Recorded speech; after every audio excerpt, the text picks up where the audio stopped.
As some of you may know, Capcom's board of directors have just announced that Capcom is now for sale. So if you're wondering how is that possible, I'll explain a bit. You see, THQ, when they went under, they just went freaking bankrupt and had to sell off all their IPs.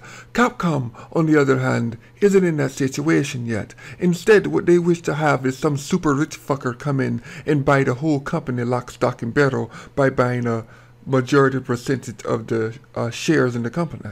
Now, let's be honest, everyone figured that this might happen, and a lot of us might not be so sad about it, given how Capcom has treated their beloved IPs. But I want you to realize that this Capcom is a joke compared to its former self. Now, of course, we love Capcom's games, but the people who once created those lovely games, the masterminds behind them, have long since left the company. The creator of Mega Man is gone. The creator of Devil May Cry and Resident Evil, they're off making Bayonetta at Platinum Games. And so on. So even if Capcom were to make more games, they have run away all the talent at the company. The only one left, I think, is one of the original Street Fighter creators.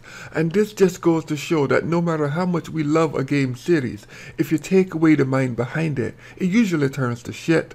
And that probably explains why Nintendo treats Miyamoto like a god among men, so that he can continue to create those Mario titles. So what does Capcom being for sale mean? Well, truly enough, it just means business as usual. Now, there is a small chance of a system seller going to buy Capcom, like your Microsoft, Nintendo, or the PlayStation. But the likelihood of that happening is very low. Out of the three, only Nintendo probably has the highest chance, because PlayStation, although they do have the money, isn't exactly rolling in dough right now, and it's going to be hard to convince their shareholders to agree to such a purchase. Microsoft definitely has the money to buy them, but Japanese companies don't really take well to the idea of being owned by Americans. And Nintendo and Capcom have had a long history together. Now granted, it has been strained over the last few years, but if all three developers went to Capcom at the same time, Nintendo would surely walk away with the win.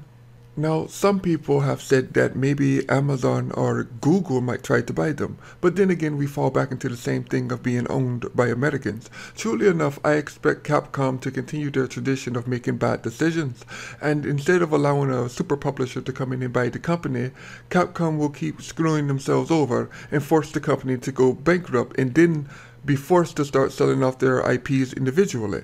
Then it won't matter if it's an American company or not, because that's when the banks take over and they only want money, and it'll be easy enough to see a Mega Man being owned by Activision.